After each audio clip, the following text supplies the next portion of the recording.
अपने एक कहानी चलती है कि रतन सिंह के पास में एक बार एक तोता आया। उस तोते ने आगे रतन सिंह को कहा कि रतन सिंह जी, यहाँ से 7 समंदर पार एक बहुत सुंदर राजकुमारी है, पानी पीती है तो उसके यहाँ से दिखता है और आपको चल के उससे शादी कर लेनी चाहिए। रतन सिंह के दरबार में एक विद्वान व्यक्ति है, उसका नाम है राघव चेतन। क्या नाम है? कहते हैं एक दिन उसने पद्मिनी को देख लिया, वो बेहोश हो गया। ये बात रतन सिंह जी को पता चली। उन्होंने कहते हैं उस राघव चेतन को अपने दरबार से निकाल दिया, भाग यहां से, आज के बाद टांगे तोड़ूंगा मैं वैसे तोतों से मिलना चाहता हूं जो ये जानकारियां देते हो कि सुंदर लड़कियां कहां कहां हैं।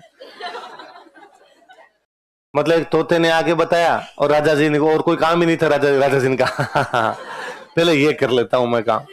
यदि ऐसे तोते होते तो लड़के सब एक एक तोता अपने घर पे रखते, जो इनको सूचना देता कि पार्क में चक्कर काटने की कोई आवश्यकता, 3 गली पीछे मैं बताता हूं, उधर जाएगा तो मामला कुछ बन सकता है तेरा। पढ़ना कभी उनको ना, सीरिया के एक राइटर है खलील जिब्रान, वो अपनी एक कहानी में लिखते हैं कि किसी समय एक दिन एक गांव में कुछ लड़के चौराहे पर खड़े थे। उन्होंने देखा कि उनके गांव में 7 सफेद हंस उड़ते हुए जा रहे हैं। क्या उड़ते जा रहे हैं? इतने में एक लड़के ने कहा, अरे देखो देखो, उस 7वें सफेद हंस के दाएं पैर के पास एक छोटा काला सा दाग है। और सबने देखा कि हाँ, एक हंस के दाएं पैर के पास एक छोटा काला सा दाग था। उन्होंने अपने गांव में जाकर ये कहानी सुनाई कि आज हमने 7 सफेद हंसों का एक जोड़ा देखा, उसमें एक हंस के छोटा काला सा दाग था।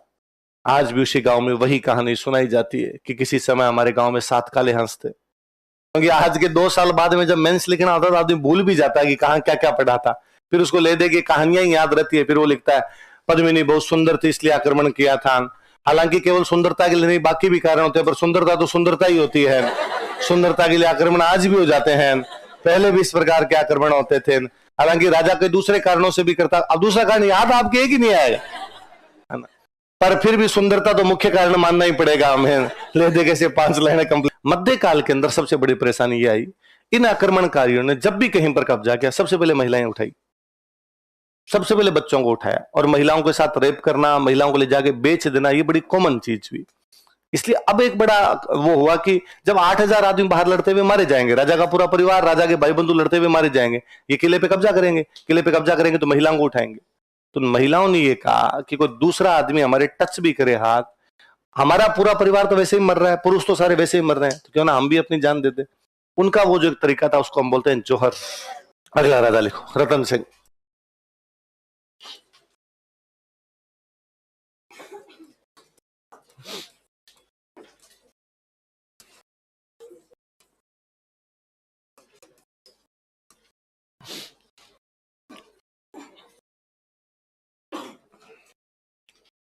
अगला राजा कौन है?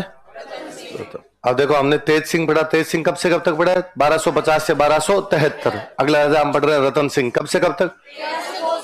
तो बीच वाले नहीं पढ़े हमने, मतलब अपने काम के नहीं है ना, तो ज्यादा ध्यान देने की भी आवश्यकता कौन है, आ जाएगा बीच में नाम उनके, बाकी सब जगह आ जाएंगे, पर अभी उसको पढ़ने की आवश्यकता नहीं। तो अगला महत्वपूर्ण राजा कौन सा अपना? इसमें हेडिंग डालो कुंभकर्ण।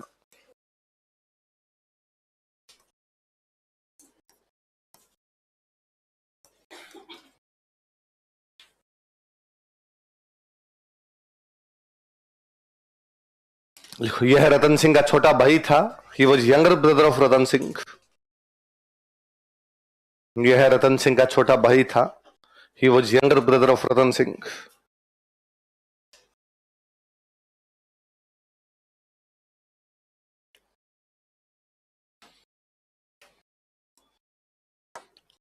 राजाओं के राज में क्या होता था, एक भाई तो बनता था राजा, बाकी भाई उसके अंडर में काम करते।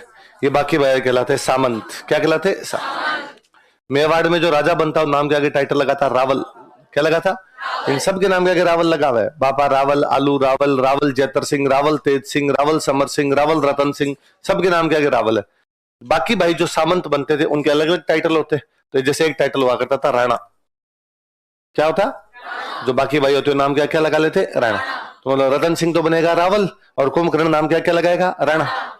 अब एक तो छोटा भाई ये सोच लेता कि ठीक है यार, बड़े भाई साहब राज कर रहे हैं, मेरे को जितनी जगह मिली है उतने में मैं बैठ जाता हूं और बड़े भाई को टैक्स देता रहूंगा, बड़े भाई की बात मानता रहूंगा। कई बार ऐसा होता था कि छोटे भाई को लगता कि मैं भी तो राजा बन सकता हूं, मैं क्यों नहीं राजा बन सकता?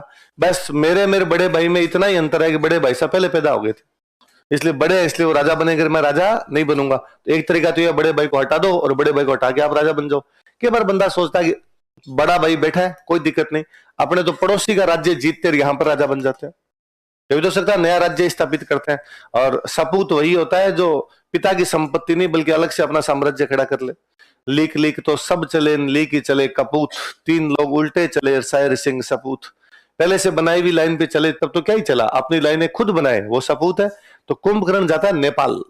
कहां जाता है? नेपाल में राज्य की स्थापना करता है। नेपाल में भी बाद में, अब ये कौन है, कौन से वंश के लोग हैं? गोहिल। तो नेपाल में भी कौन सा वंश है? गोहिल। इसने टाइटल क्या लगाया?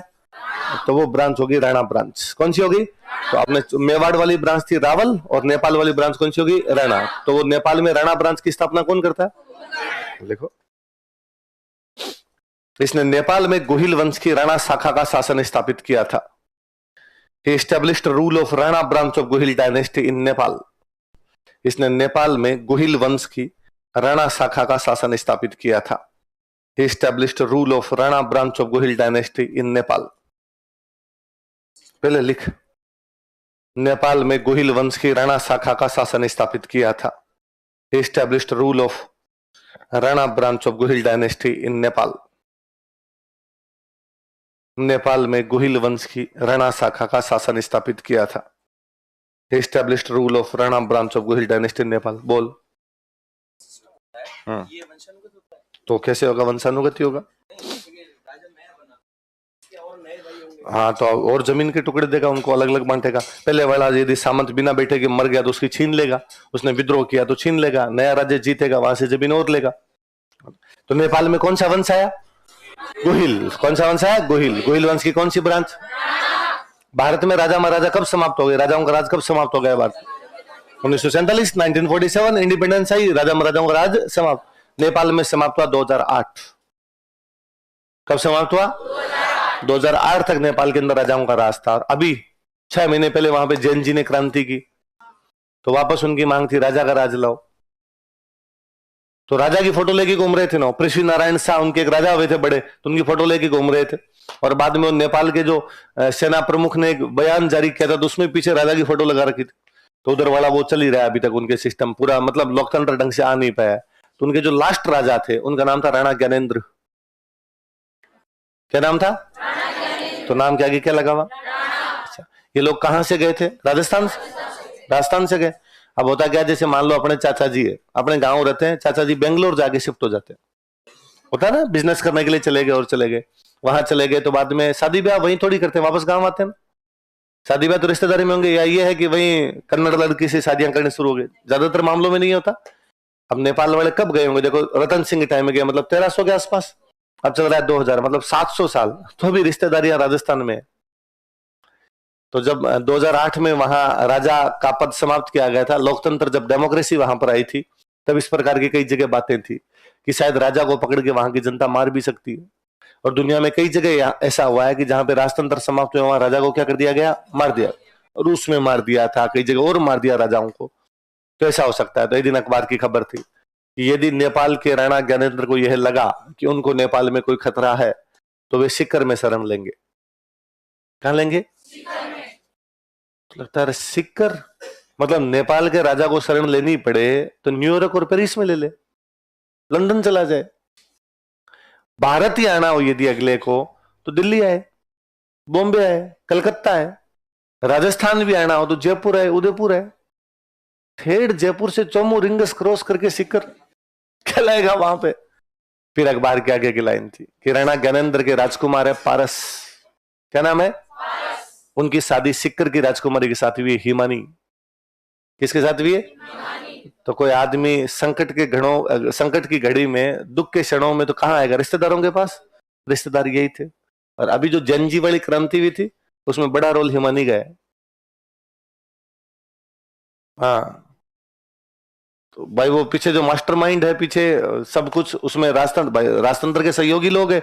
तो राजतंत्र भी चाहता भाई हमारे पक्ष के लोग यहाँ पर आए। तो राजकुमार पारस, राजकुमारी हिमानी, जो रानी हिमानी जो वहां की है, वो है कि भाई वो भी यूं साथ के अंदर थे। उनकी पार्टी सत्ता के अंदर आनी चाहिए। वो ये तो नहीं भाई राजा बना दिया जाए, उनकी पार्टी की सरकार आनी चाहिए, इस प्रकार की बात है। तो कहाँ की है? कुल मिला के 100 बात की एक बात, अभी तक भी लेना देना राजस्थान से पड़े 700 साल बाद में।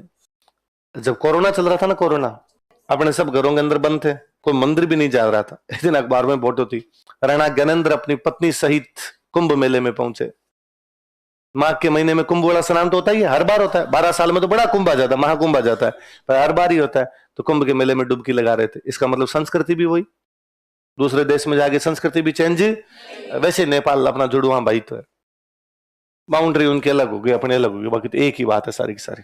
अगला राजा, अब अगला पढ़ते हैं, इसी में एक हेडिंग और डालो।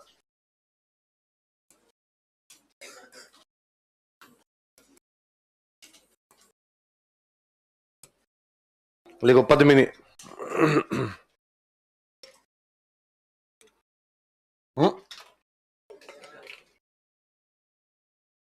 एक हेडिंग डालो, रतन सिंह में पद्मिनी लिखो। यह रतन सिंह की रानी थी, she was queen of Ratan Singh. यह रतन सिंह की रानी थी, she was queen of Ratan Singh.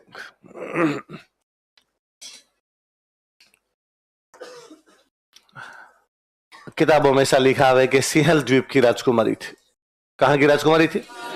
लिखो, यह सिंहल द्वीप की राजकुमारी थी, she was princess of Sinhal island.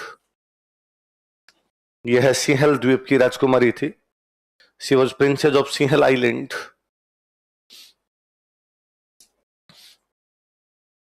यह सिंहल द्वीप की राजकुमारी थी, she was princess of Sinhal island. पिता का नाम था गंधर्व सेन। लिखो, पिता गंधर्व सेन।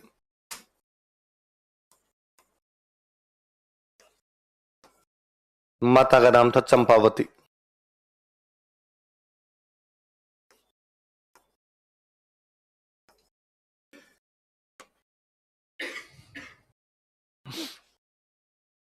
पिता का नाम क्या था?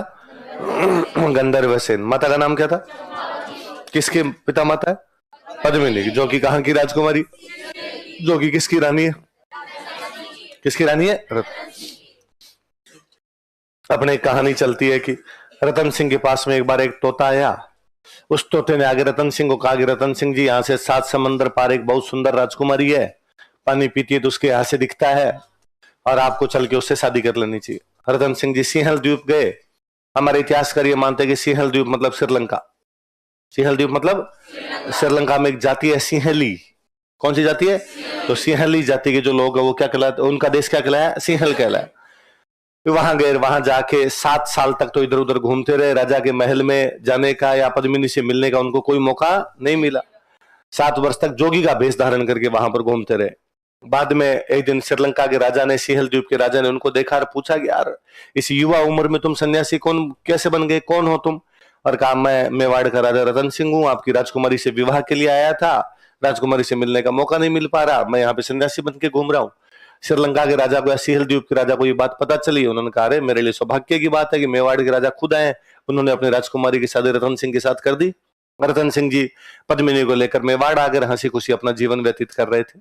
रतन सिंह के दरबार में एक विद्वान व्यक्ति है, उसका नाम है राघव चेतन। क्या नाम है? कहते हैं एक दिन उसने पद्मिनी को देख लिया, वो बेहोश हो गया। ये बात रतन सिंह जी को पता चली। उन्होंने, कहते हैं, उस राघव चेतन को अपने दरबार से निकाल दिया, भाग यहाँ से, आज के बाद टांगे तोड़ूंगा मैं।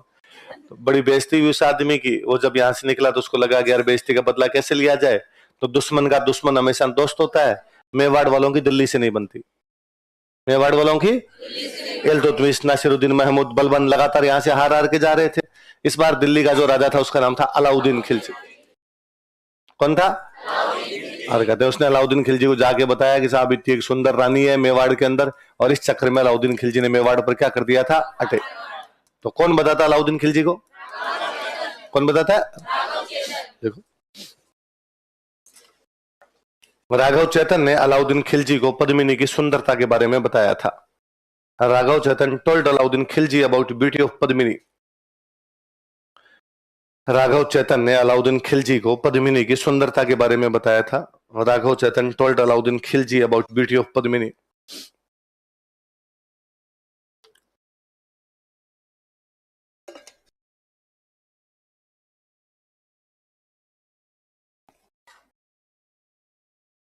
पद्मिनी की सुंदरता के बारे में बताया था। Told Alauddin Khilji about beauty of Padmini. किसको, किसने बताया? हमें ये बातें सब कैसी पता है? पद्मिनी की बातें हम कैसे जानते हैं? तो 1540 में जौनपुर में, कहां पर? यूपी में एक जगह पड़ती है, जगह का नाम क्या है? जौनपुर। वहां के एक राइटर है, उस राइटर का नाम है मलिक मोहम्मद जायसी। कौन राइटर है? मलिक मोहम्मद जायसी। अयोध्या, अयोध्या का नाम सुना है? अयोध्या के आसपास की जो जगह है उसको बोलते हैं अवध। क्या बोलते हैं? तो अवध की भाषा कौन सी हो जाएगी? अवधी। कौन सी भाषा होगी? अवधी भाषा में इस व्यक्ति ने एक बुक लिखी, उस बुक का नाम है पद्मावत। कौन सी बुक लिखी है? तो कब, कहां पर, किसने, कौन सी भाषा में, कौन सी पुस्तक लिखी? याद रहेगी बातें? लिखो, इसी में लिखना, कंटिन्यू करना इसी को। 1540 ईस्वी में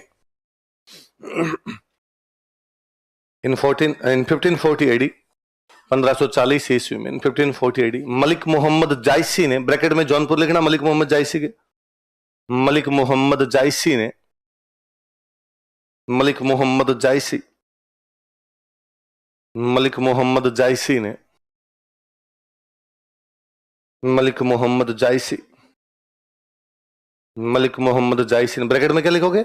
जौनपुर, यूपी में जगह पड़ती है। मलिक मोहम्मद जायसी ने अवधी भाषा में पद्मावत नामक पुस्तक लिखी थी। Wrote a book named Padmavat in Awadhi language. Awadhi भाषा में पद्मावत नामक पुस्तक लिखी थी। Wrote a book named Padmavat in Awadhi language.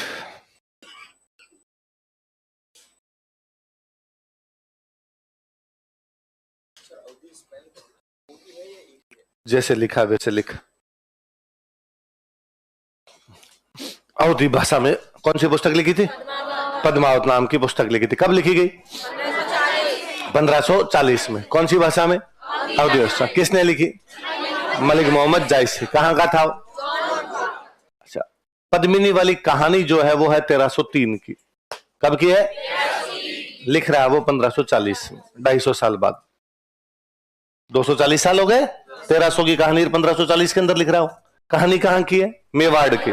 लिख रहा है जौनपुर में, 1000 किलोमीटर दूर।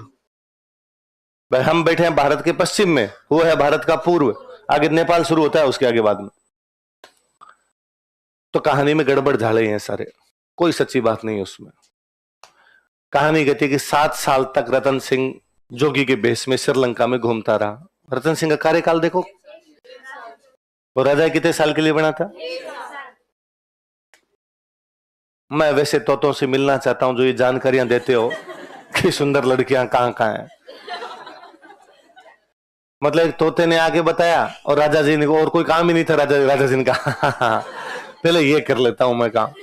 यदि ऐसे तोते होते तो लड़के सब एक एक तोता अपने घर पे रखते, जो इनको सूचना देता कि पार्क में चक्कर काटने की कोई आवश्यकता, 3 गली पीछे मैं बताता हूं, उधर जाएगा तो मामला कुछ बन सकता है तेरा। तो काहे पानी पीती थी तो यहां से दिखता था। पर भारतीय लोगों के ऐसी बातों में मजे आते हैं। तो ये बात हिट और हो गई अपने। फिर दूसरा, कल हम कह रहे थे कि अल्लट की मम्मी का नाम महालक्ष्मी राठौड़, मतलब मैंने कहा था कि राठौड़ उन दिनों कर्नाटक थे, और फिर हमने खुद ने ये बात की कि नहीं सर उस समय कर्नाटक तो शादी करना संभव, तो श्रीलंका और आगे नहीं बढ़ गया कर्नाटक से भी तो ज्यादा आगे बढ़ गया ना। तो इसका मतलब उस कहानी में कोई सच्चाई नहीं है। श्रीलंका वाली, तोते वाली, ये सब बातें झूठी है।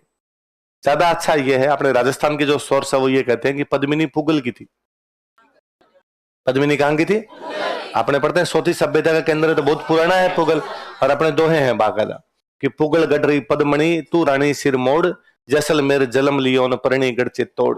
पुगल गडरी पद्मणि, हे पुगलगढ़ की पद्मनी तू रानी सिरमौर, तू सभी रानियों में सिरमौर। जैसलमेर जलम लियो। उन दिनों पुगल जैसलमेर रियासत के अंतर्गत था, तब बीकानेर नहीं था, बीकानेर होता ही नहीं था तब रियासत कौन सी लगती? जैसलमेर। तो जैसलमेर जलम लियो मतलब कौन सी रियासत में पैदा हुई? जैसलमेर। परणी गढ़ चित्तौड़, परणी मतलब शादी, और तेरी शादी कहां पर जाके हुई? आज दिन तक सुंदर लड़कियों के लिए बारे में कहा जाता है, आ तो पुगल की पद्मणी है।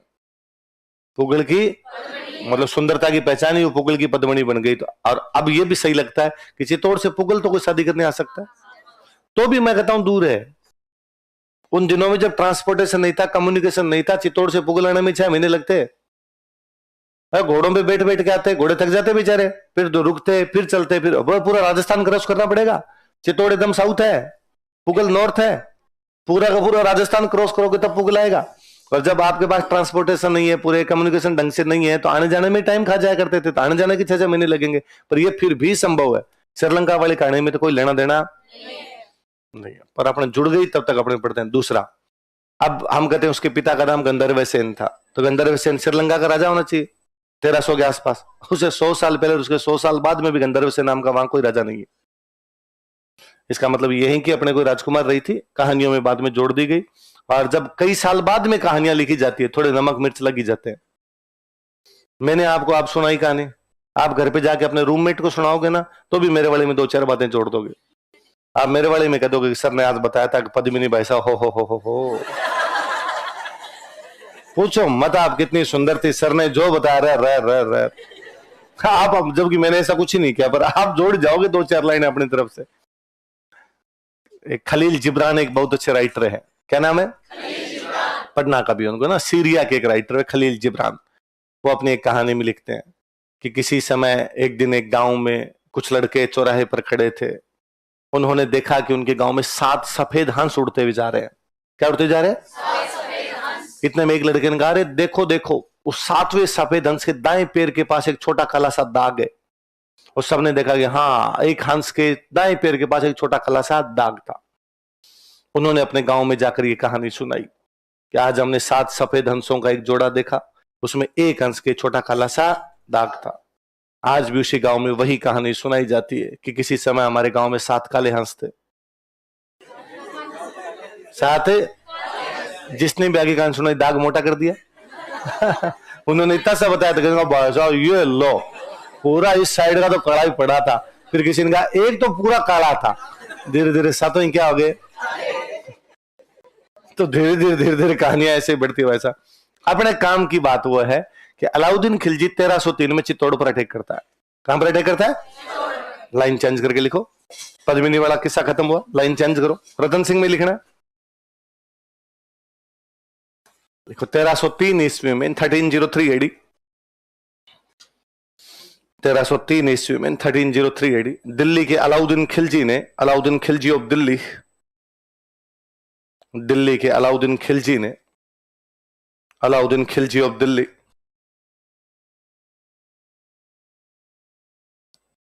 दिल्ली के अलाउद्दीन खिलजी ने चित्तौड़ पर आक्रमण किया था। Attack on Chittor. पर मेवाड़ की राजधानी कौन सी है? चित्तौड़। चित्तौड़ पर आक्रमण किया था, अटैक डॉन चित्तौड़। चित्तौड़ पर आक्रमण किया था, अटैक डॉन चित्तौड़। अब अपने काम की बात है, हम पढ़ेंगे क्यों आक्रमण किया, क्या कारण थे उसके। लिखो आक्रमण के कारण, कॉजेज ऑफ अटैक।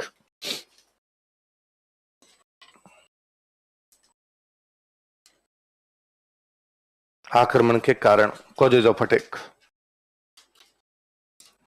मैंने बताया था दिल्ली में जब तो पहला मुसलमान राजा आया था, वो आया इल्तुतमिश था। कौन था? है ना, उससे पहले कुतुबुद्दीन ऐबक राजा बना था, पर उसकी राजधानी लाहौर थी। राजधानी कौन सी थी? लाहौर। मुसलमानों में राजधानी को दिल्ली को लेके आया था, तो कौन लेके आया था? इल्तुतमिश। इल्तुतमिश ने हमला किया था इधर, अपने इधर बलबन हमला कर रहा है, नासिरुद्दीन महमूद हमला कर रहा है, लेकिन उनकी पार नहीं पड़ रहे। वो दिल्ली के आसपास इलाकों पर कब्जा करने में सफल हुए, आगे बढ़ नहीं पाए। अलाउद्दीन खिलजी दिल्ली का वो पहला राजा था जिसने साउथ इंडिया पर भी कब्जे किए थे। कहां पर? है ना, मतलब नॉर्थ का कोई राजा साउथ में जाके कब्जा कर रहा था। उस मध्यकाल में तो राजा कौन था? अलाउद्दीन। तो जिस राजा ने साउथ पे भी हमले किए हैं, तो चित्तौड़ पे तो करेगा। इसका मतलब अपने साम्राज्य का क्या करना चाहता है? एम्पायर एक्सपांशन पॉलिसी है उसकी। लिखो अलाउद्दीन खिलजी अपने साम्राज्य का विस्तार करना चाहता था। Alauddin Khilji wanted to expand his empire. Alauddin Khilji अपने साम्राज्य का विस्तार करना चाहता था। Alauddin Khilji wanted to expand his empire.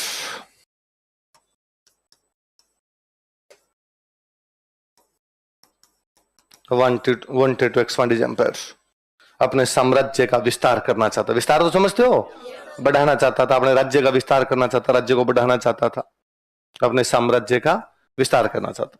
पर अपने कहते हैं वाई चित्तौड़, चित्तौड़ भी क्यों किया उसने? और कहीं हमला कर देता, बीकानेर कर देता, जैसलमेर कर देता, उसने इधर क्यों बड़ा हमला किया?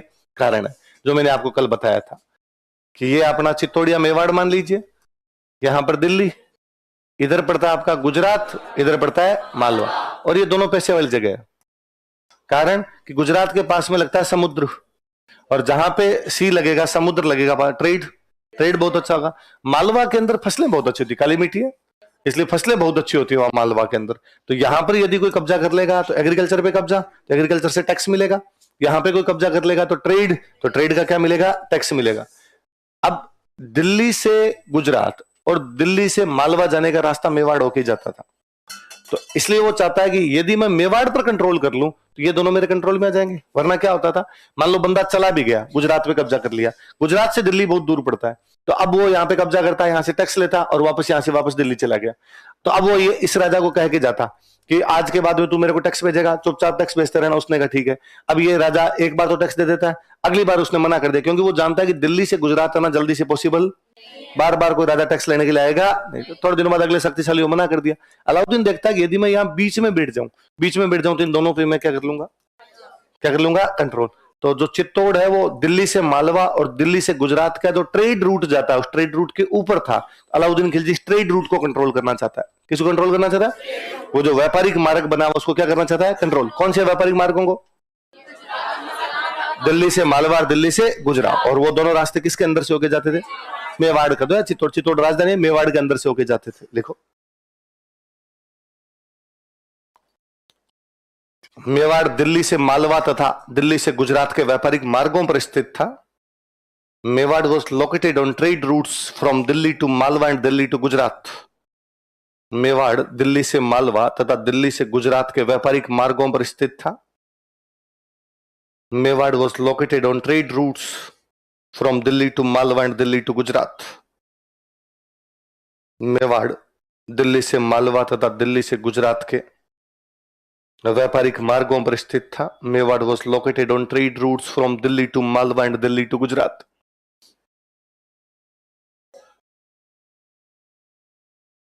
दिल्ली से मालवा और दिल्ली से गुजरात के व्यापारिक मार्गों पर स्थित था।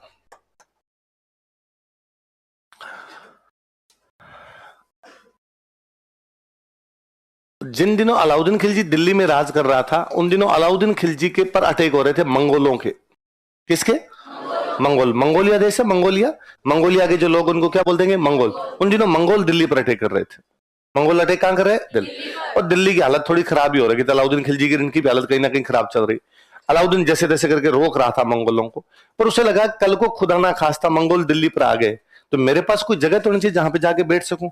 चित्तौड़ की लोकेशन बहुत अच्छी है, पहाड़ पर बना हुआ है किला, जो किस पर बना हुआ है? पहाड़। इसलिए जल्दी से दुश्मन उस पर कब्जा नहीं कर सकता। उसको लगा यदि मेरे कब्जे में चित्तौड़ होगा तो मैं जाके कहां बैठ जाऊंगा? चित्तौड़। और जल्दी से दुश्मन उस पर कब्जा, और वहां पे बैठ के युद्ध आराम से कर सकता हूं। मैं ऊंचाई पर रहेगा, नीचे सेना भी आती है तो आप ऊपर बैठे तो थोड़ा फायदे के अंदर रहते हो, क्योंकि चित्तौड़ की स्ट्रेटेजिक लोकेशन अच्छी है।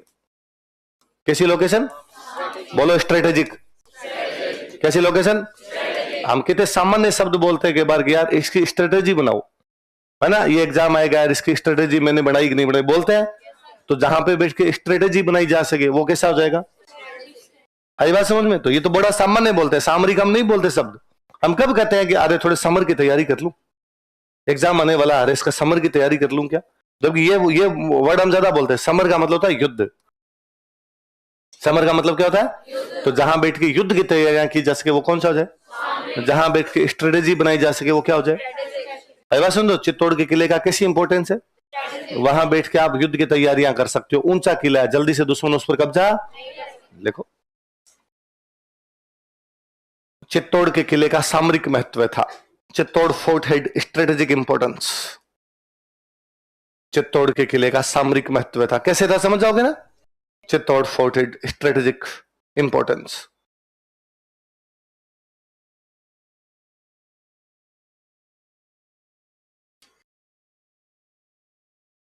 अभी देखो, मैंने आपको बताया कि दिल्ली से गुजरात जाने का रास्ता कहां से होकर जाता? मेवाड़। 1299 में। कब की बात है? अलाउद्दीन खिलजी गुजरात गया था। अलाउद्दीन खिलजी कहां जाएगा? गुजरात।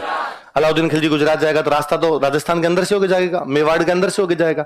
उस समय जो मेवाड़ का राजा वो है समर सिंह। कौन है भाई? 1302 से पहले कोई राजा तो है? 1302 से पहले राजा था, वो कौन था? समर सिंह, रतन सिंह के पिताजी। कौन है? जो हमने बीच में एक राजा नहीं पढ़ा, वो राजा कौन है? समर सिंह। समर सिंह राजा था। अब समर सिंह, अब आपको यदि किसी दूसरे के घर के अंदर से निकलना है तो कम से कम परमिशन तो लेनी पड़ेगी। आपका खेत, आपके खेत से चाचा जी निकलते हैं तो परमिशन है।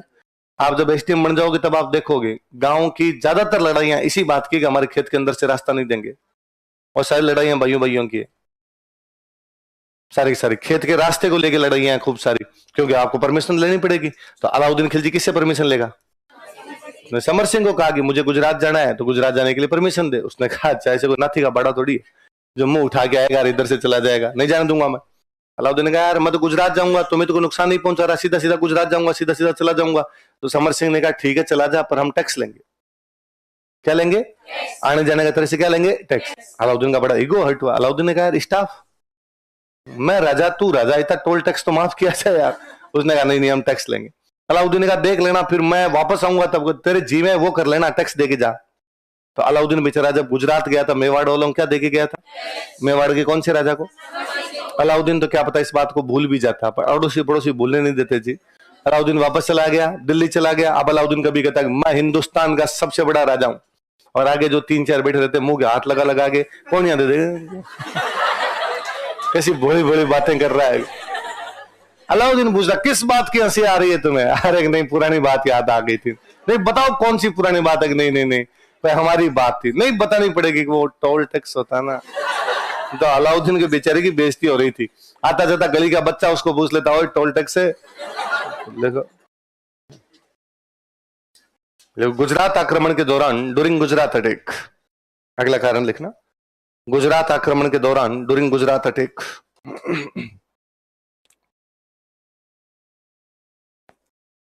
मेवाड़ के समर सिंह ने, समर सिंह ऑफ मेवाड़, मेवाड़ के समर सिंह ने, समर सिंह ऑफ मेवाड़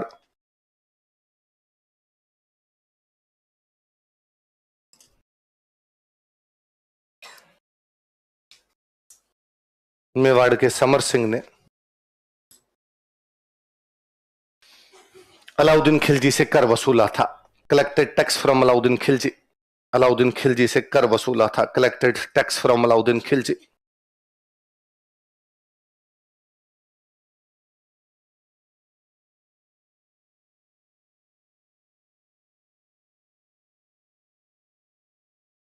ढोला मारू की कहानी सुने? ढोला मारू नाम सुने? तो जो मारू, मारू जो राजकुमारी थी वो भी पुगल की थी। मारू भी कहां की थी? तो आपने सुंदर लड़कियां जहां की बताई गई सारी कहां की बताई गई? तो इसलिए है लड़कों अपना रथ किधर घुमा दो। एक पूछा किसी ने पूछा कुंभकर्ण नेपाल कैसे गया? पा पा पा पा कैसे जाएगा भाई, है ना? उस समय गाड़ी घोड़ों पे जो भी मिले होंगे उन पे गया होगा। नैन सीरी ख्यात में कौन सी शताब्दी की बात का इतिहास है? लिखवाया नहीं था क्या? लिखवा रखा है? फिर ये क्यों सवाल पूछ रहा है ऐसे ऐसे? चलो तो अगला, अब मेरी बात सुनो मेरी। देखो आप पढ़ते हो कि जैत्री सिंह जो था उसने इल्तुतमिश को भी हरा दिया, नासिरुद्दीन महमूद को हरा दिया। तेज सिंह जो था उसने बलबन को हरा दिया। समर सिंह ने अलाउद्दीन खिलजी से टैक्स ले लिया। तो मेवाड़ कमजोर हो रहा है, शक्तिशाली होता जा रहा है। कौन राजा चाहेगा कि उसका पड़ोस शक्तिशाली हो जाए? तो अलाउद्दीन खिलजी भी चाहता है कि चित्तौड़वाल ज्यादा शक्तिशाली होने, वो उनकी बढ़ती हुई शक्तियों को क्या करना चाहता है? देखो अलाउद्दीन खिलजी मेवाड़ की बढ़ती हुई शक्तियों को नियंत्रित करना चाहता था। Alauddin Khilji wanted to control rising power of Mewar. Alauddin Khilji Mewar की बढ़ती हुई शक्तियों को नियंत्रित करना चाहता था। Alauddin Khilji wanted to control rising power of Mewar. जो मेवाड़ की पावर राइज कर रही थी, मेवाड़ की बढ़ती हुई शक्तियों को नियंत्रित करना चाहता था। Wanted to control rising power of Mewar. Mewar की बढ़ती हुई शक्तियों क्या करना चाहता था? नियंत्रित। ये तो भाई मुख्य मुख्य कारण कि अलाउद्दीन ने हमला क्यों किया? साम्राज्य का विस्तार करना चाहता है, चित्तौड़ का किला लेना चाहता है, क्योंकि चित्तौड़ के किले का व्यापारिक महत्व भी है और सामरिक महत्व भी है। वह अलाउ समर सिंह ने जो उसे टैक्स ले लिया था उसका बदला लेना चाहता है। मेवाड़ की जो शक्तियां बढ़ रही है उनको नियंत्रित करना। मुख्य कार्रण तो यह है। तो एक कारण वो जो आपका फेवरेट है, लिखो रानी पद्मिनी की सुंदरता, क्योंकि वो नहीं लिखो फिर आपको लगेगा असली तो लिखो है नहीं। लिखो रानी पद्मिनी की सुंदरता, ब्यूटी ऑफ क्वीन पद्मिनी, रानी पद्मिनी की सुंदरता, ब्यूटी ऑफ क्वीन पद्मिनी। पर मेरा फिर है आपसे सवाल है कि ये क्वेश्चन आएगा कभी कि अलाउद्दीन खिलजी के चित्तौड़ पर आक्रमण के कारण बताइए, तो ये कारण सबसे लास्ट लिखना है। हालांकि मेरी पक्की गारंटी है आपको यही याद आएगा, आप सबसे पहले यही लिखोगे, बाकी वाले सामरिक व्यापारिक सब भूल जाओगे। क्योंकि आज के 2 साल बाद में जब मेंस लिखना होता है तो आदमी भूल भी जाता है कि कहाँ क्या क्या पढ़ा था, फिर उसको ले दे के कहानियां ही याद रहती है। फिर वो लिखता है पद्मिनी बहुत सुंदर थी इसलिए आक्रमण किया था। हालांकि केवल सुंदरता के लिए नहीं, बाकी भी कारण होते हैं, पर सुंदरता तो सुंदरता ही होती है। सुंदरता के लिए आक्रमण आज भी हो जाते हैं, पहले भी इस प्रकार के आक्रमण होते थे। हालांकि राजा के दूसरे कारणों से भी करता। अब दूसरा कारण याद आपके एक ही नहीं आएगा, है ना, पर फिर भी सुंदरता तो मुख्य कारण मानना ही पड़ेगा हमें। ले दे के 5 लाइनें कंप्लीट करोगे तो याद रखना है, ये सबसे लास्ट लिखना है। जब भी लिखो पहले विद्या की सौगंध खाओ कि ये कारण सबसे पहले लिखेंगे, है ना, वरना अगले को लगेगा यार कुछ नहीं आता तेरे को हिस्ट्री के अंदर। तो कारण समझ में आ गए। अब अलाउद्दीन खिलजी आया। अब मैंने अभी बताया चित्तौड़ का किला बहुत ऊंचा बना हुआ है ना, तो चित्तौड़ के किले के ऊपर चढ़ने की तो किसी की औकात ही नहीं कि आप किले के ऊपर चढ़ जाओ। अलाउद्दीन ने इस बार एक नया तरीका खोजा। अलाउद्दीन इस बार एक बड़ी सेना लेके आया, उसने चित्तौड़ के किले को घेर लिया। आप चित्तौड़ किला कभी देखने जाइए, आप नोटिस करेंगे चित्तौड़ के किले की ऊंचा बना हुआ किला, यहां पर आसपास की जो पूरी जमीन है वो प्लेन है, मतलब पास में पहाड़ नहीं है। एक ही पहाड़ है चित्तौड़ जिस किले पर बना हुआ है, मेसा का पठार है वो, उस मेसा का पठार पर चित्तौड़ है, आसपास की पूरी जमीन मैदान पड़ा है, दिखता है दूर दूर तक एकदम मैदान। तो इसका मतलब यदि इस एक पहाड़ को मैं घेर लूं तो किले की सप्लाई कट। तो अलाउद्दीन खिलजी ने इस पहाड़ को चारों तरफ से घेरा तो किले की सप्लाई क्या हो गई। 8 महीने बैठा रहा अलाउद्दीन। कितने महीने तक? 8 महीने तक वो अंदर बैठे थे। अच्छा, होता क्या था, जब ये लगता कि सेना बराबर की है, बराबर की है मतलब अपने पास 10,000 फौजी है और आपके पास भी 10,000 है या 12,000 है, 15 है, 20 है, तब तक भी जाके मैदान में लड़ लिया करते। पर जब राजा को पता चलता मेरे पास तो 10,000 है और बाहर से जो लड़ रहे हैं इसके पास 70,000 है, तो लड़ने का, मैदान में लड़ने का तो कोई मतलब ही नहीं। मैदान में 70 ही जीतेंगे, 10 कैसे भी नहीं जीते, 10 की क्या कर देंगे, 20 मार देंगे, 40 मार देंगे, फिर भी अगलों के 30 तो बचेंगे। और ये था कुछ, इनके पास 8,000 फौजी थे, उसके पास खूब लंबी चौड़ी 50,000 की आसपास की सेना थी। तो ये अपने अंदर बैठे हुए, अंदर इसलिए बैठे हुए कि जो दिल्ली से आएगा वो बाहर कितने दिन तक बैठा रहेगा, सप्लाई उसकी भी तो खत्म होगी कि भाई दिल्ली से उसको माल मंगवाना पड़ेगा, क्या करेगा वो, यहाँ क्या खाएगा क्या पिएगा यहां पर अलाउद्दीन इस बार पूरा सोच के आया था कि मेरे को वापस जाना, जब तक तोड़ेंगे नहीं तब तक छोड़ेंगे। तो 8 महीने का घेरा डाला उसने। कितने महीने का? 8 महीने बाद किले के अंदर अनाज और पानी खत्म होने लग गया। अब किले के अंदर यदि अनाज और पानी खत्म होगा तो या तो आप भूखे प्यासे मरो या बाद में लड़के मरो। तो उन सब लोगों ने तय किया कि भूखे प्यासे मरे, इससे अच्छा तो क्या करेंगे, यदि लड़ने जाओगे तब तो पक्के मरोगे, एक भी चिंता नहीं बचोगे। तुम 8,000 हो, सामने वाला तो लाखों की संख्या में फौज लेके बैठा है, तो तुम कैसे भी जीत तो पाओगे नहीं, बच भी पाओगे नहीं, तो क्या करोगे, मरोगे। तो या तो सरेंडर कर दो या लड़ लो। तो उनका नहीं, सरेंडर तो नहीं करेंगे, क्या करेंगे, लड़ेंगे। क्या कोई दिक्कत नहीं, लड़ाई में मरना होता ही है, हो सकता है 10,000 वाली लड़ाई में जाए, उसमें भी तो मरते ही है, उसमें कोई सारे जिंदा वापस थोड़ी आते हैं, उस समय का नियम वही था। पर अब मध्य काल में एक दूसरी दिक्कत है, पुराने टाइम में भी राजा अटैक करते हैं। हम पढ़ते हैं कि समुद्रगुप्त ने बयाना पर अधिकार किया, तो अटैक ही किया होगा, अटैक करके अधिकार किया होगा। पुराने टाइम में ये होता था, एक राजा ने दूसरे राजा को हरा दिया, हराने के बाद में जो राजा हारता था उसको वो जीतने वाला राजा कहता कि अभी किला मेरा है, बोरिया बिस्तर समेट निकल, बात निकली यहां से, तो उस राजा को वहां से निकाल देता। ज्यादातर मामले में वो कहता है मेरे अंडर में काम कर, यहां काम कर, टैक्स तू ही ले, यहां बैठा रहे, तू ही बैठा रहे, टैक्स ले, पर मेरे अंडर। आज के बाद तू स्वतंत्र राजा, इंडिपेंडेंट राजा नहीं है, मेरे अंडर में काम करेगा, डन। कई बार होता है एक राजा ने कब्जा किया सामने वाले राजा को मार के, तो भी उस मरे हुए राजा के परिवार को परेशान नहीं करता था।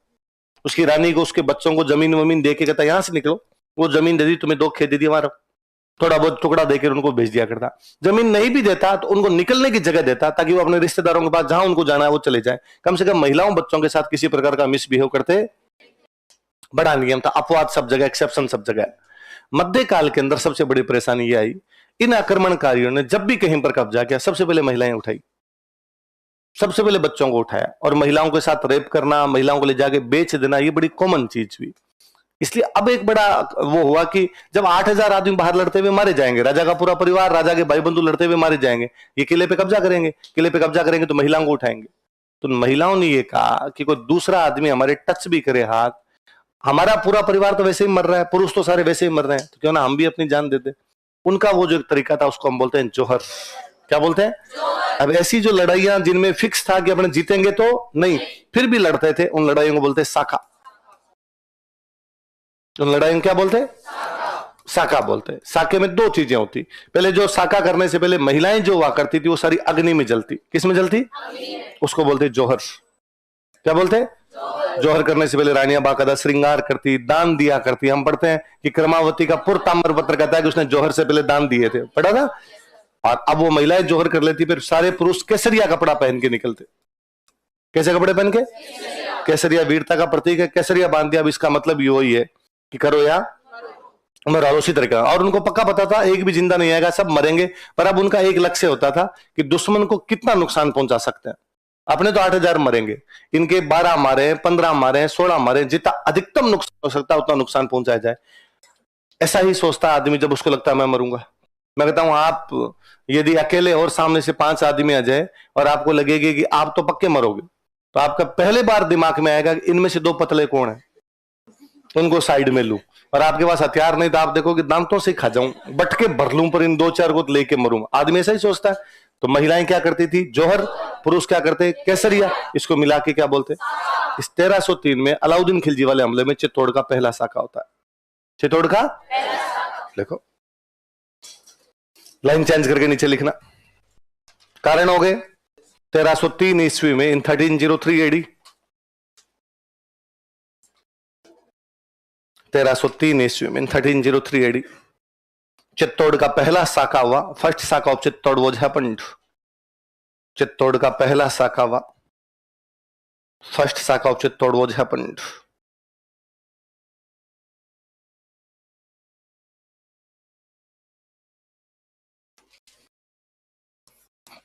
जोहर कौन करती थी? महिलाएं। तो महिलाओं को लीड कर रही थी रानी पद्मिनी। कौन लीड कर रही थी? ऐसा कहते हैं रानी पद्मिनी ने 1600 महिलाओं के साथ जोहर किया था। कितनी महिलाओं के साथ? लिखो, रानी पद्मिनी ने 1600 महिलाओं के साथ, queen Padmini along with 1600 women, रानी पद्मिनी ने 1600 महिलाओं के साथ, queen Padmini along with 1600 women, रानी पद्मिनी ने 1600 महिलाओं के साथ, queen Padmini along with 1600 women, जोहर किया था। कमिटेड जोहर।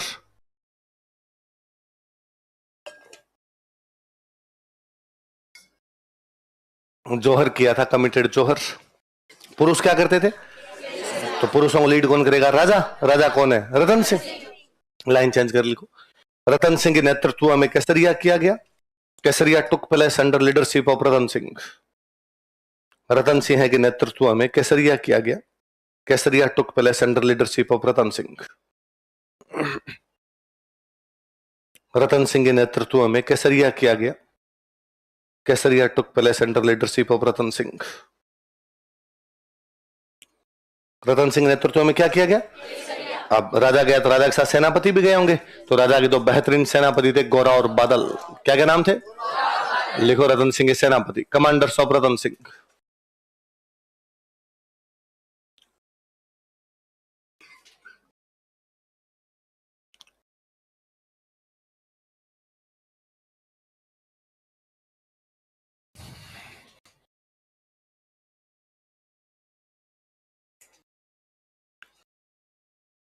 क्या क्या नाम बताओ देखे? गोरा और बादल। गोरा और बादल कहां के कमांडर्स? किसके कमांडर्स थे? रतन सिंह। अलाउद्दीन खिलजी कब्जा करता है 25 अगस्त 1303 को। कब कब्जा करता है? चित्तौड़ किले पे कब्जा किया। उसको खूब नुकसान हुआ। इन थोड़े लोगों ने, 8,000 लोगों ने अलाउद्दीन की सेना खूब नुकसान पहुंचाया। इतना नुकसान हुआ तो बड़ा परेशान हुआ। एक तो 8 महीने तक बाहर बैठा रहा, सेना वैसे परेशान थी। इतने फौजी मर गए किले को लेने के लिए, इसलिए परेशान है। पर उसने कहा कोई बात नहीं, कितने फौजी मर जाए पर मैं उठ के ऊपर राजा के परिवार को उठा के लेके जाऊंगा, पद्मिनी को उठा के लेके जाऊंगा। लेकिन जब किले में पहुंचे तो किले में राख थी, इसके अलावा और कुछ भी। तो चित्तौड़ की सामान्य पब्लिक, सामान्य जनता, जिनका युद्ध से कोई लेना देना, ये तो राजा लड़ता था, जनता थोड़ी लड़ती थी। उस जनता को अलाउद्दीन ने बाहर निकाला घरों से, सबको काट दिया। अलाउद्दीन ने 30,000 लोग काटे थे। चित्तौड़ में कितने लोग काटे थे? देखो 25 अगस्त 1303 ईस्वी को, 25 अगस्त 1303 एडी, 25 अगस्त 1303 ईस्वी को, 25 अगस्त 1303 एडी, अलाउद्दीन खिलजी ने चित्तौड़ पर अधिकार किया। अलाउद्दीन खिलजी कैप्चर चित्तौड़। अलाउद्दीन खिलजी ने चित्तौड़ पर अधिकार किया। अलाउद्दीन खिलजी कैप्चर चित्तौड़ तथा यहां 30,000 लोगों का नरसंहार करवाया एंड मैसेकर्ड 30,000 पीपल हियर। तथा यहां 30,000 लोगों का नरसंहार करवाया एंड मैसेकर्ड 30,000 पीपल हियर। नरसंहार समझते हो? तथा यहां 30,000 लोगों का नरसंहार करवाया। कितने लोगों का कत्लेआम करवाया? 30,000 लोग। बर्बाद कर दिया चित्तौड़, तोड़ ताड़ दिया पूरी तरीके से। बिल्डिंग जो उनके सामने वो तोड़ी, उन्होंने लोगों को मारा, खस उठा, यहाँ पे लूटपाट मचाई, महिलाओं को उठाया, बलात्कार किए, सब कुछ बर्बाद करके उसने कहा मैं तो दिल्ली जा रहा हूं, पर चित्तौड़ पे उनका अधिकार तो ही गया। तो उसने चित्तौड़ अपने बेटे को सौंपा। बेटे का नाम था खिजर खान। बेटे का नाम क्या था? उसने कहा मैंने तो किया चित्तौड़ को बर्बाद। क्या किया चित्तौड़ को? अब मेरा बेटा खिजर खान करेगा आबाद। क्या करेगा? मतलब बसाएगा, वापस सही करेगा यहाँ पे। तो कौन आबाद करेगा? इसलिए चित्तौड़ का नाम खिजर आबाद करेगा। इसलिए नाम क्या होगा? कहां मिलता हमेशा नाम? दहाईबी पीर की दरगाह के अभिलेख में पढ़ा था हमने। देखो अलाउद्दीन खिलजी ने अपने बेटे खिजर खान को चित्तौड़ सौंप दिया। Alauddin Khilji handed over Chittor to his son Khizr Khan. Alauddin Khilji ने अपने बेटे खिजर खान को चित्तौड़ सौंप दिया। Alauddin Khilji handed over Chittor to his son Khizr Khan. Alauddin Khilji ने अपने बेटे खिजर खान को चित्तौड़ सौंप दिया। Alauddin Khilji handed over Chittor to his son Khizr Khan तथा इसका नाम बदलकर खिजराबाद कर दिया and renamed it as Khizrabad. तथा इसका नाम बदलकर खिजराबाद कर दिया and renamed it as Khizrabad.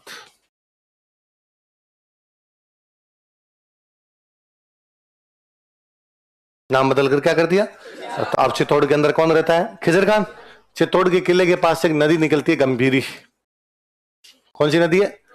तो उसने यहां गंभीरी नदी पर एक पुल बनवाया। खिजर खान कौन सी नदी पर पुल बनवाता है? और एक उसने यहाँ पे मकबरा बनवाया था।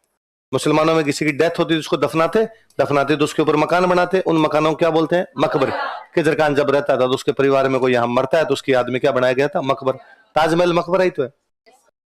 ताजमहल शाहजहां की बेगम थी मुमताज महल, क्या नाम था? वो मरी तो उसको दफनाया, उसके दफनाने के बाद ऊपर जो बिल्डिंग बनाई उसका नाम ही क्या है? उसका खुद का नाम मुमताज महल था। तो मुमताज महल का मकबरा, धीरे धीरे काम मकबरा तो हट गया। यहाँ कौन है भाई? मुमताज महल। धीरे धीरे मुंह मटा, ये क्या है? कि ताजमहल। आजकल महल हटा है। आजकल लोग कहते हैं क्या देखे थे? कि ताज। मुझे लगता है धीरे धीरे जय हटेगा, लोग कहेंगे ता देख के आए थे ता। देखो खिजर खान ने गंभीरी नदी पर पुल का निर्माण करवाया। चित्तौड़ में गंभीरी नदी। खिजर खान ने गंभीरी नदी पर पुल का निर्माण करवाया। Khizr Khan built a bridge over river Gambhiri. Khizr Khan ने गंभीरी नदी पर पुल का निर्माण करवाया। Khizr Khan built a bridge over river Gambhiri.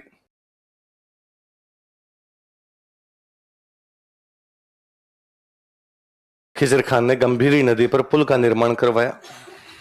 Khizr Khan built a bridge over river Gambhiri तथा यहां मकबरे का निर्माण करवाया and built a tomb here. तथा यहां मकबरे का निर्माण करवाया and built a tomb here.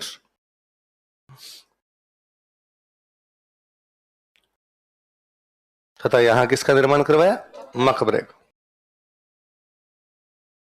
अब मैंने बताया था कोई बिल्डिंग वगैरह बनाते तो उसके पास में अभिलेख लगवाते कि हमने बनवाया था। खिजर खान मकबरा बनवाता तो मकबरे के पास भी क्या लिखवाएगा? अभिलेख। मुसलमानों के आने के बाद अभिलेखों की भाषा कौन सी थी उनकी? फारसी। कौन सी थी? फारसी। तो उसने मकबरे में फारसी भाषा का एक अभिलेख लगवाया 1310 में। कब लगवाया?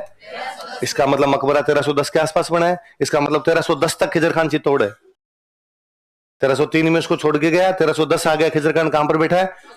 चित्तौड़ के अंदर बैठा है। तो उस मकबरे वाले अभिलेख के अंदर वो लिखवाता है कि ये मकबरा मैंने बनवाया खिजर खान ने। फिर वो कहता है मेरे को तो क्या पता तुम जानते कि नहीं जानते, मेरे पिताजी का नाम अलाउद्दीन खिलजी है। मेरे पिताजी का नाम? और वो कहता है मेरे पिताजी दूसरे सिकंदर है। क्या है? सिकंदर का नाम सुना है? अलेक्जेंडर। वो कहता है या तो दुनिया किसने जीती थी, सिकंदर ने, अलेक्जेंडर ने जीती थी, या दुनिया जीत रहे हैं मेरे पिताजी, तो मेरे पिताजी क्या है, दूसरे सिकंदर, इसलिए आप पूरी दुनिया की रक्षा मेरे पिताजी करेंगे। मेरे पिताजी संसार के रक्षक है, क्या है, डिफेंडर है वो मेरे पिताजी, इस दुनिया के प्रोटेक्टर है, बचाने वाले हैं। वो कहता है पापा कई बार बोलते रहते हैं पुनिश भगवान है। भाई संसार की रक्षा कौन करता है, भगवान। तो मैं कहता मेरे पापा ही भगवान है, ईश्वर की छाया है, क्या है। तो वो अपने पिताजी को तीन बातें करता अपने पिताजी के बारे में, बताओ क्या क्या। कहां बताया गया ऐसा, मकबरे के अभिलेख में। कौन सी भाषा का अभिलेख, फारसी। कब का अभिलेख, कहां पर, चित्तौड़। कहां पर है, चित्तौड़। देखो देखो मकबरे के फारसी भाषा के अभिलेख में, in Persian inscription of tomb, bracket में 1310 लिखना। मकबरे के फारसी भाषा के अभिलेख में, इन पर्शियन इंस्क्रिप्शन ऑफ टूम, मकबरे के फारसी भाषा के अभिलेख में, इन पर्शियन इंस्क्रिप्शन ऑफ टूम, मकबरे के फारसी भाषा के अभिलेख में अलाउद्दीन खिलजी को, अलाउद्दीन खिलजी इज रेफर किया गया उसे ना, अलाउद्दीन खिलजी को, अलाउद्दीन खिलजी इज रेफर्ड, अलाउद्दीन खिलजी को दूसरा सिकंदर, संसार का रक्षक तथा ईश्वर की छाया बताया गया है। Alauddin Khilji is referred A second Alexander, defender of world and divine shadow. Alauddin Khilji को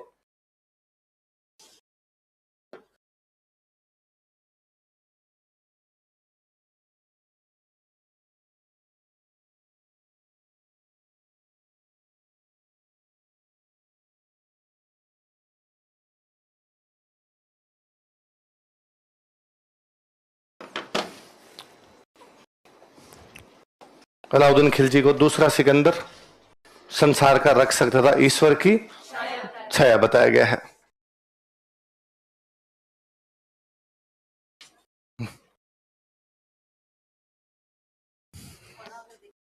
अलेक्जेंडर कहां से आया था, ग्रीस, ग्रीस से लेके भारत तक, पूरा मिडिल एशिया पड़ा है, पूरा मिस्र। तो चाइना रशिया मौर्यन ने कर लिए थे। तो क्या क्या बताया गया, बताओ देखे। दूसरा सिकंदर, संसार का रक्षक और ईश्वर की छाया।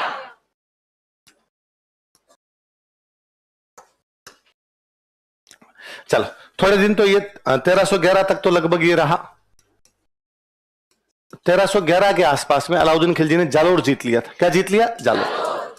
जालोर में एक राजा था, उसका नाम था कानड़ देव सोनग्रा।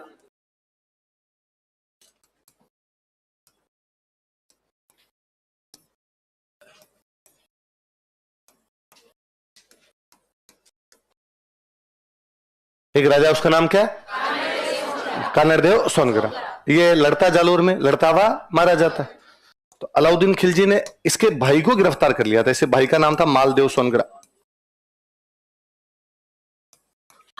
क्या नाम था, उसकी बड़ी बड़ी मूछें थी, इसलिए उसको बोलते हैं मूछड़ा मालदेव।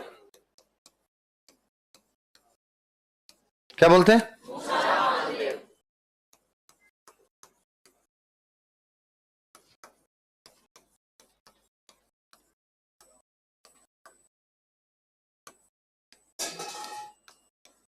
मूछड़ा मालदेव कहते हैं। अलाउद्दीन खिलजी इसको पकड़ के ले जाता दिल्ली। जालोर का राजा लड़ता हुआ मारा गया, भाई जिंदा बचा, भाई को अलाउद्दीन ने पकड़ा, इसने सरेंडर किया, अलाउद्दीन इसको पकड़ के कहां पे ले गया, दिल्ली ले गया। 1311 तक, 1311 में जालोर जीता, 1311 में इसको पकड़ के कहां ले गया, दिल्ली। तब तक खिजर खान चित्तौड़ बैठा है। अब उसने खिजर खान को चित्तौड़ से वापस दिल्ली बुलाया और चित्तौड़ में किस बंदे को भेज दिया, राजस्थान का बंदा, क्यों ना किसी राजस्थान वाले बंदे को भेज दिया जाए। खिजर खान को वापस कहां बुला लिया गया, दिल्ली। लिखो, कालांतर में लेटर ऑन, कालांतर में लेटर ऑन मालदेव सोनग्रा को चित्तौड़ सौंप दिया गया था। मालदेव सोनग्रा के ब्रैकेट में लिखो मुछड़ा मालदेव। मालदेव सोनग्रा को चित्तौड़ सौंप दिया गया था। Chittor was handed over to Maldev Songara. Maldev Songara को चित्तौड़ सौंप दिया गया था। Chittor was handed over to Maldev Songra.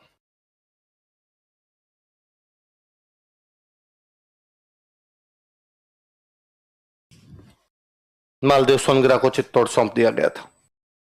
Chittor was handed over to Maldev Songara. किसको चित्तौड़ सौंप दिया गया? मालदेव सोनग्रा को।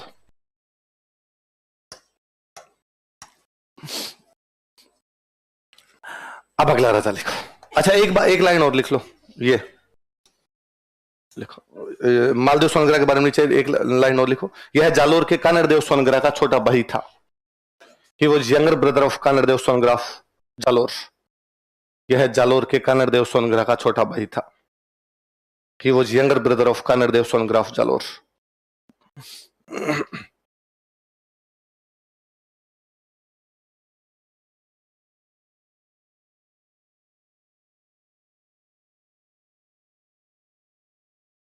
जालोर के कानड़देव सोनग्रा का छोटा भाई था।